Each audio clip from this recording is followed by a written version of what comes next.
Hey, what's up, everybody? Um, I apologize. I haven't been putting out a lot of content as of late, and I also been meaning to put out some more Talking Tuesdays.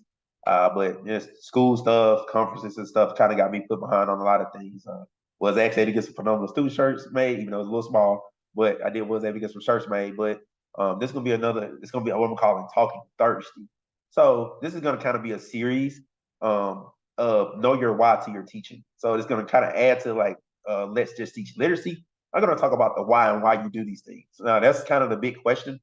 So the first part of the series is going to be phonics. It's going to be followed by vocabulary, fluency, and then comprehension. But with phonics, that has kind of been a big source of contention between the SRR community or science and teacher reading for those that are uninitiated and the balanced literacy community about how you should do it. Well, I'm just going to kind of break it down as far as the why should you do it. The first thing I wanted to touch on, I think one of the most important parts when it comes to phonics is you got to have a scope and sequence. Like I said, some have quibbles about whether or not you should teach it explicitly like that. But as somebody as an interventionist, and even as as a classroom teacher, and more so as an interventionist, if you follow a scope and sequence, it does help. I think it works better. So just to kind of simply explain, and I'll link it in the comments. Something as simple as you might start with if kids are master their letter sounds and their letter names and letter sounds, you might start with short vowels. Then you go to diagrams and blends first, whatever order you prefer. Then you go to CVCE. Then you go to long vowels, control R. Then you get to diphthongs and things like that. If you follow that flow, you'll start seeing that kids they do get it a lot faster. They tend to struggle a bit more with like long vowels, and even in CVC or like the thing which is long vowels, they tend to struggle the most with that.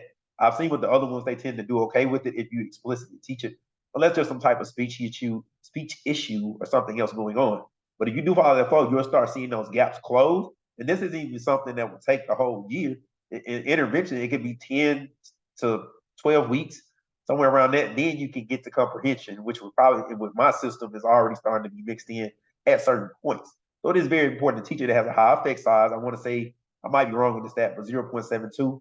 And according to John Hattie, those are anything above 0.40 will get you a year's growth.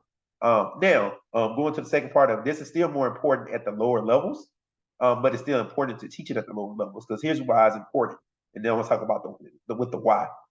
Excuse me. So when you talk about 3, 4, 5, and even in the upper middle school level, if kids have a deficiency, thing is when you're trying to teach these comprehension skills and the kids have been taught their letter sounds, don't know their patterns and things like that, they're going to have trouble with those multi-syllabic words because they don't know their individual sounds and being able to sound out words. That's why things like mapping words. So that's like where you have said, you might go "s," "eh," "duh." You can break words down like that, so kids know how to break them down. And then also it does something with their brain, the neurons, all that good stuff when they map words. So all that is very important, and it helps them with those multi-syllabic words, which is what they're going to encounter when they're in third, fourth, and fifth grade. Which, in my opinion, is why some of the kids that may not be taught those code skills in certain programs and certain things struggle when they get to fourth, fifth grade because they haven't been taught those skills. So you essentially at that point have to deprogram. And I'll be honest, as an interventionist, I had to do that this year.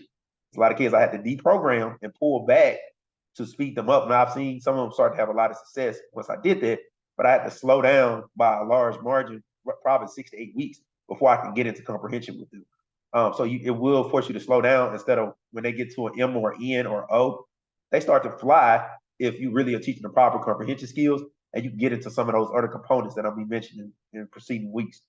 Um, Now, I will say this. I don't see anything wrong. Kids only have a few gaps after you screen them. There's nothing wrong with their guided reading or what I call text analysis or closed reading, doing it as you go along and attacking it when you see those errors. There's nothing wrong with that. Even after you do a scope and sequence, they still might have a few gaps. There's nothing wrong with doing it as you go along, but even be still smart about that. Look for more of those egregious errors because kids still will follow a certain pattern of things they're making mistakes with. So I just want to just people just to kind of keep that in mind.